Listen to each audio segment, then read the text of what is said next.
사회복지 통합솔루션 기업 1200 기관이 선택한 기업.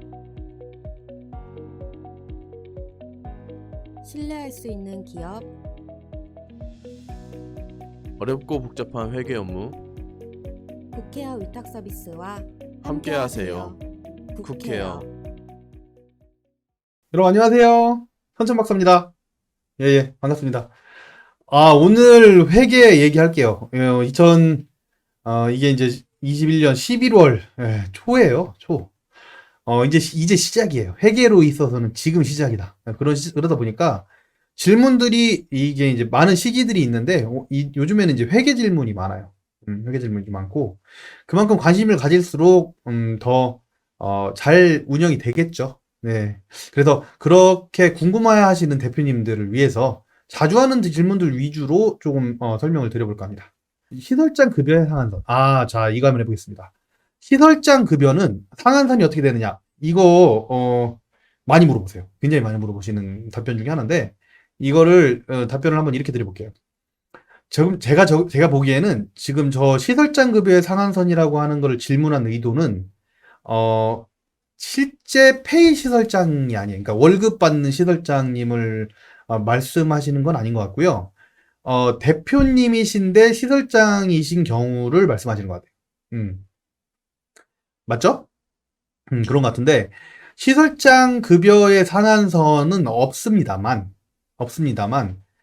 시설장 업무에 대한 급여가 어떤 것이 적정한가는 상식적으로 얘기해 드릴 수 있어요. 그러니까 이게 무슨 얘기냐면 여러분들 우리 공정성과 투명성이 회계에 있어야 한다는 말이 원래 시작인 거 아세요? 이 회계 원칙 중에? 예. 그러니까 이게 급여 책정을 우리가 1,000만 원, 2,000만 원이라고 책정을 한다 한들 그것은 대표님의 권리예요. 급여를 책정하는 것은. 그러니까 만약에 운영위원회에서 우리 기관을 운영하는 1, 2번 기관이라고 하면 그건 운영위원회에서 결정할 일이에요. 누군가가 결정할 일이 아니고 누군가라고 하는 것은 상위기관이. 그러니까 급여를 책정하는 것은 적정합니다. 하지만 회계상 경비 처리를 할 수 있는 정도의 시설장 급여의 상한선이라고 하는 부분은 존재할 수 있다는 거예요. 왜 그럴까요? 내가 우리 가족이라고 해가지고 월급을 1,000만 원 준다라고 하는 부분을 한번 생각해 보세요. 이게 투명할까요? 그렇지는 않을 거라고 저는 생각을 해요. 왜냐면, 자 보세요. 다른 분들하고 똑같이 월요일부터 금요일까지 일하진 않을 거예요. 우리 시설자님들이. 왜? 열심히 우리 대표님 입장에서 일을 하시기 때문에 물론 아닌 분들도 계실 수 있죠. 근데 제가 봤던 열심히 하시는 시설장님들은 월요일부터 토요일까지 아니면 일요일까지도 근무를 하신단 말이에요. 그러면 월요일부터 금요일까지는 기본급으로 일을 하실 테고 토요일, 일요일 날은 휴일 수당을 가지고 이제 일을 하게 되겠죠. 그러면 기본급이 얼마인지만 생각을 해보자고요. 기본급이 300이라고 칠게요. 여러분들이 얼마나 생각하실지 모르겠지만. 그러면 야간 수당, 연장 수당이 막 60, 70이 될 수도 있겠죠. 휴일 수당 뭐 포함해가지고 뭐 100만 원이 될 수도 있고. 일을 많이 하시면, 그쵸? 그러면 400이 될 수도 있겠네요, 월급이. 타당하죠? 뭘 가지고 타당하다고 말씀하실 수 있을까요? 저는 이렇게 말씀드립니다. 300만 원을 공고를 올립니다. 기본급 300만 원을. 다만 토요일까지 일을 해줘야 돼요. 예를 들어 지금 시설장님 일하시는 거랑 똑같이. 그래서 월급을 360으로 올렸어요. 360만 원을 공고를 올렸을 때 어느 정도 수준의 시설장님들이 지원을 할까요? 우리 주위에 있는 다른 개인 시설과 대비해가지고 360만 원 월급하면 오실 직원들이, 오실 종사자들이 얼마나 될까요? 생각보다 많지 않겠어요? 그 돈이 500만 원이면요. 월급이 1,000만 원이면 어떨까요? 불러주세요. 불러주세요. 열심히 하겠습니다. 네. 무슨 얘기인지 아시겠어요? 공정성이 있고 투명성이 있는 급여를 책정을 하시려면 급여의 상한선은 물론 없죠. 대표님의 급여 상한선. 그러니까 대표님이라고 안 하고 시설장이라고 지금 하신 이유는 대표님이시면서 일을 하시니까 지금 시설장으로서의 급여 상한선을 누가 책정하는 건 아니에요. 대표님이 책정하는 거 맞아요. 근데 이것을 공정성이라고 하는 거는 외부에다가 말을 했을 때 타당하냐라는 거예요. 저는 운영하는 입장에서 360, 370, 400 토요일까지 일을 했다? 받을 수 있다고 봐요. 실제 그렇게 일을 했다면. 타당하죠. 600, 700 다른 분들도 벌떼같이 100대1, 200대1 경쟁률 있을 거라고 봐요. 그 중에서 지금 현재 시설장님이 그 자리에 있는 게 타당하냐는 거죠. 이렇게까지만 말씀드리겠습니다. 자, 시설장이 직책보조금 지급액과 지출 방법. 직책보조금 궁금하시죠? 직책보조금 같은 경우에는요, 저희는, 그렇게 보고 있어요. 직책보조비가 뭔지 먼저 설명드릴게요. 직책보조비는 활동비라고 생각을 하시면 돼요. 이게 애매한 부분들이 많아요. 왜냐면, 이 직책을 유지하기 위한 그 품위유지비도 아니야, 저거. 사실은, 우리 직책보조비라고 하는 거는 애매한 경비들 쓸 때들이 있거든요. 그러니까 다른 직원들은 이럴 일이 별로 없어요. 근데 영업을 하시는 시설장님 같은 경우에는 밖에 나가면은, 이게 우리 어르신도 아닌데 선물을 사가? 아니, 유인 알선행이 되는 거 아닌가? 뭐 이런 경우도 있고, 제가 터놓고 말씀드리는 거예요. 그런 것들이 좀 쉽지가 않기 때문에, 직책 보조비를 지급을 하는 게 맞아요. 그러니까 한 50만 원 정도는 어느 정도 책정을 해서, 예산을 잡아가지고 책정을 해서 주는 게 맞긴 합니다. 예.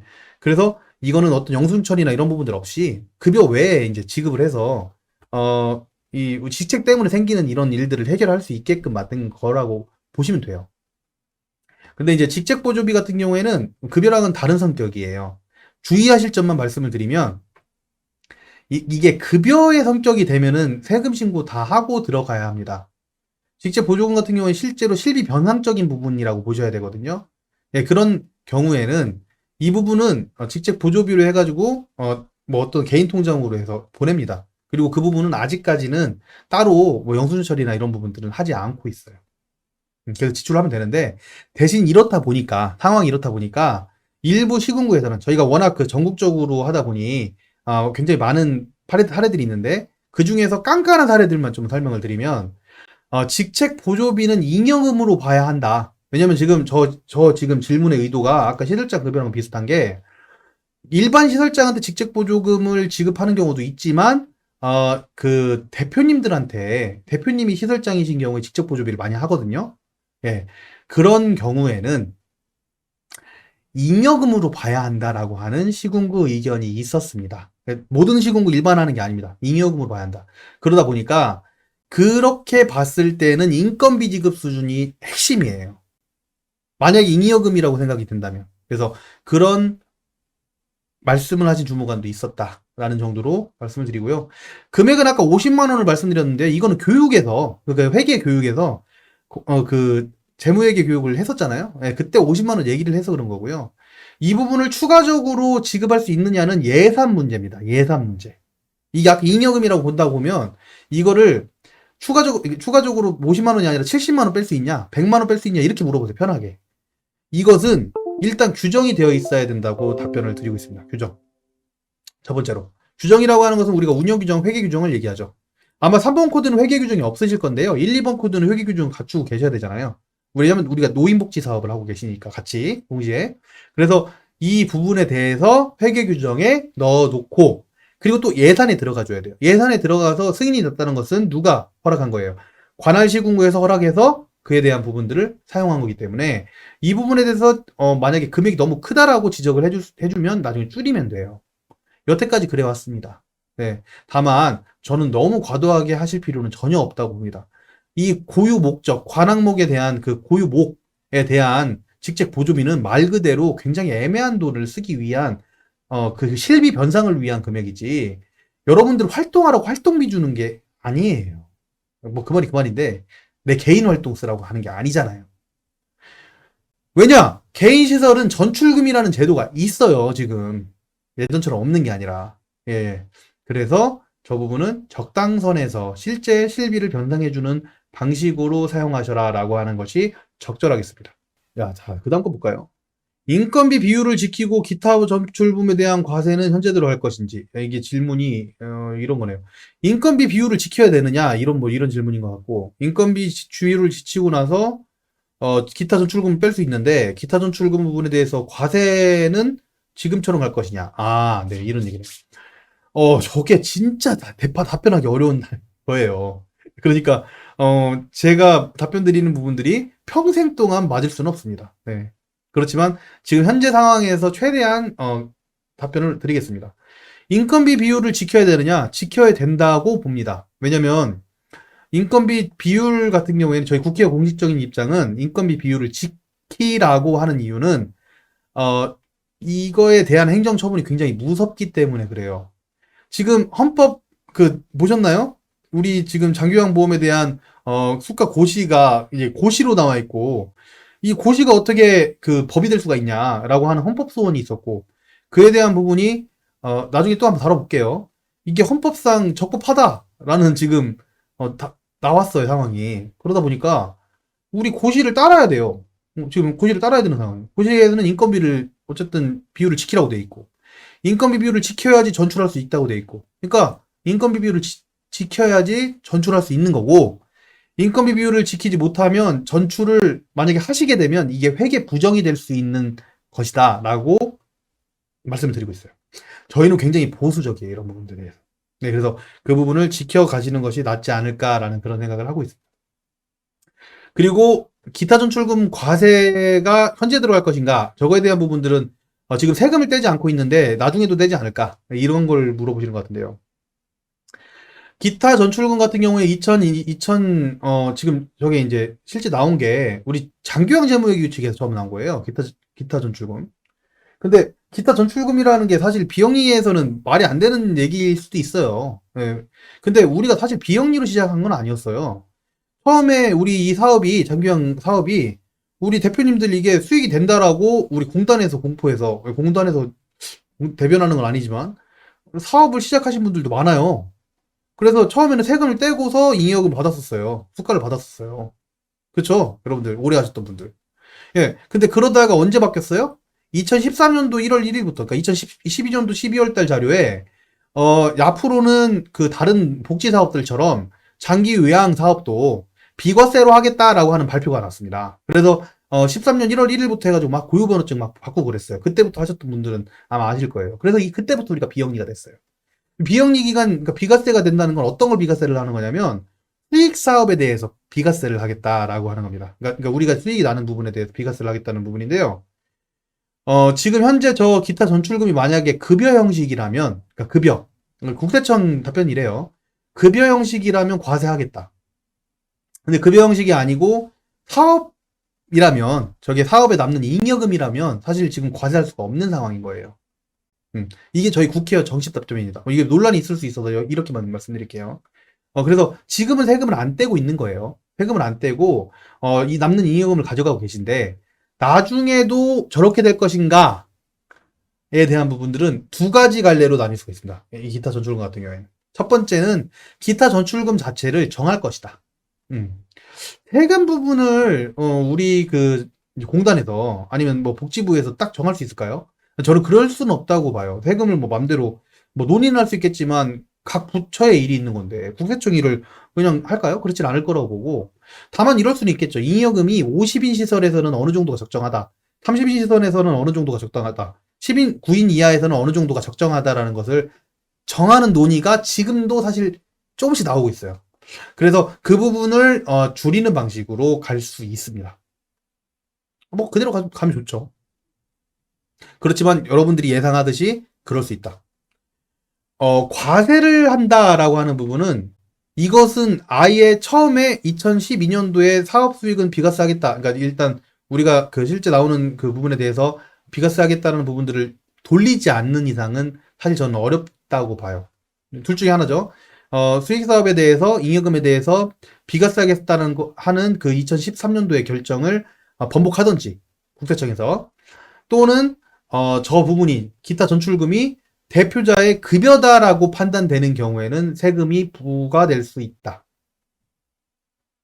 절대 저는 제 생각이에요. 이거는 무슨 로또처럼 불로소득은 아니라고 봐요. 절대. 여러분도 동의하시죠? 그러면 좋겠네요. 자, 이렇게 좀 말씀드릴게요. 어쨌든 그래서 전출금 같은 경우에는 지금은 어쨌든 정해져 있는 바 없고 우리 기관의 잉여금이라고 판단이 되면 그에 대한 부분들을 뺄 수 있게 돼 있지만 추후에는 이 부분이 축소가 될 수 있는 가능성이 있으니 예상을 미리미리 해두셔야 한다라고 말씀을 드리고, 이 부분에 대해서도 방법이 있으니까 혹시 깊게 영상에서 뭐 다 말씀드리긴 사실 어려워요. 그래서 깊이 상담을 받고 싶다고 하면 뭐 언제든지 전화를 주십시오. 예, 저희 뭐 일하는 시간 내에는 말씀을 드릴게요. 그리고 대표자 가족 명의의 차량을 유료 임대해서 사용해도 되는지, 어려운 질문을 많이 하시네요. 가족 명의의 차량을, 우리 대표님의 가족 명의의 차량, 이 오해될까봐 이런 말씀 하신 것 같네요. 그죠?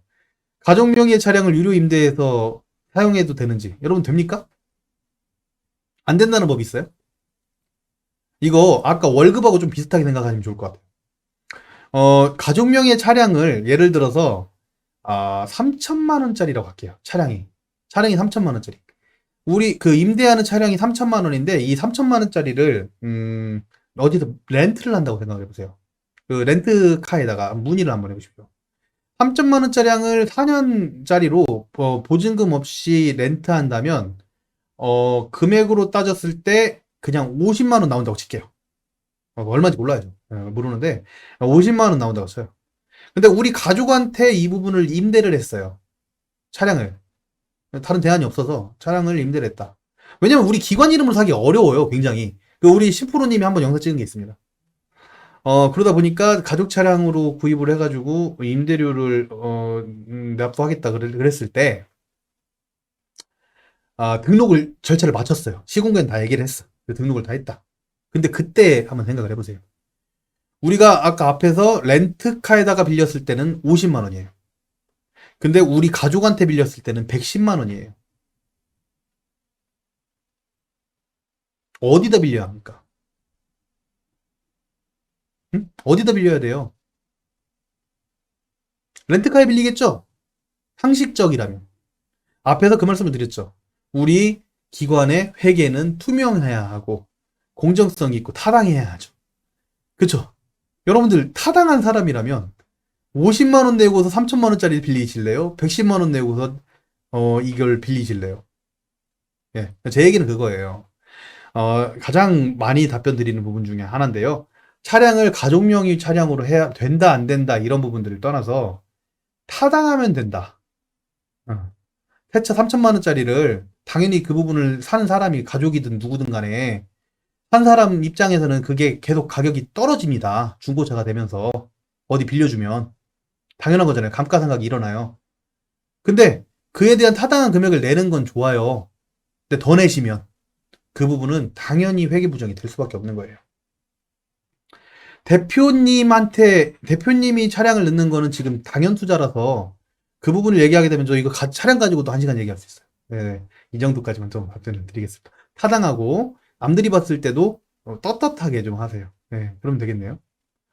대표자 가족에게 차입을 해서 차용증 첨부하고 차용하는 금액을 상환해도 여부. 저는 사실 지금 두 가지 질문 답변 다 사실 하시지 말라고 해요, 보통. 가족 이름으로 왜 굳이. 그러니까 이게 대표님이 자꾸 하는 게 다 투자가 돼버리니까, 전입이 돼버리니까 가족 이름으로 직계 좀비속을 통해 가지고 하시려고 하는데요. 그거 직계 좀비속 관계 다 알아요. 이거. 예. 웬만하면 그냥 전입하셔요. 대표님 실제로 업무를 하실 때 저렇게 차용해가지고 우리 기관에 비치우는 게 좋은 방식은 아니에요. 만약에 돈을 투자를 하신다면 투자를 해놓고 나중에 잉여금 나오면 빼가시면 되죠. 그렇지 않나요? 제 공식 답변은 그렇습니다. 뭐 방법을 깊게 설명해 드린다면 뭐 우리 파트너스 가입하시고 따로 뭐 오프 더 레코드로 얘기하세요. 네, 알려드릴게요. 직원 급여 지출 후에 수수료를 회계 처리하는 방법. 수수료로 나누면 돼요. 직원 급여에 수수료가 500원씩 붙는다 그러면 수수료로 분리하시면 됩니다. 시장 등 영수증이 없는 경우에 회계 처리 방법. 웬만하면 영수증이 없는 경우에는 배제하세요. 그냥 카드 결제할 수 있는 곳, 영수증 받을 수 있는 곳, 증빙할 수 있는 곳에서 구입하셔요. 가격이 더 비싸겠죠, 물론. 근데 어쩔 수 없는 경우로 뭐 어쩌다가 한 번씩 만약에 구입하셨다 하면 증빙이 없는 이유를 자세하게 적유해 적고 비고에도 적으시고요. 그 전화번호로도 적어서 실제 구입하신 것을 증빙해야 되는데 쉽지 않아요. 웬만해서는 영수증이 있는 곳에서 구입하시는 게 회계 처리 방법에서는 좋아요. 네. 영수증에 대한 부분, 나중에 또 다룰 기회가 있을 건데요. 영수증에 대한 부분이 회계 감사에서 차지하는 비중이 굉장히 많아요. 그래서 뭐 시장 등에서 뭐 난 진짜 좋은 질을 저렴하게 사기 위해서 그랬다? 예, 좋죠.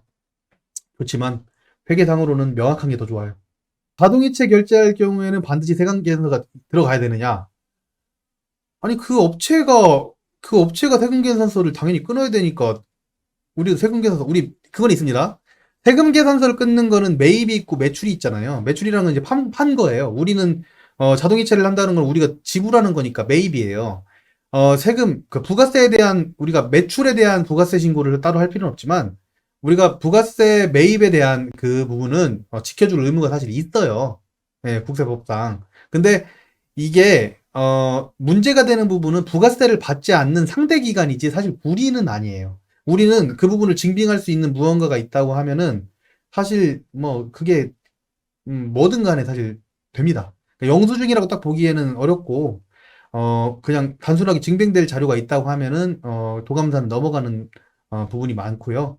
가장 중요한 부분은 세금을 내더라도 법적으로 문제 없는 업체와 하시는 것이 더 중요합니다. 뭐 이 정도로 답변을 좀 할까요? 사실 질문이 더 있어요. 더 있는데 오늘은 여기까지 하고 나중에 또 답변이 많고 관심이 많으시면 그때는 또 찍어보도록 하겠습니다. 예, 감사드리고요. 예, 예, 궁금하신 점은 저희 네이버 카페 가입하셔서 질문 많이 해주시고 아니면 이 댓글에도 달아주시기 바랍니다. 저는 천천박사였습니다. 감사합니다.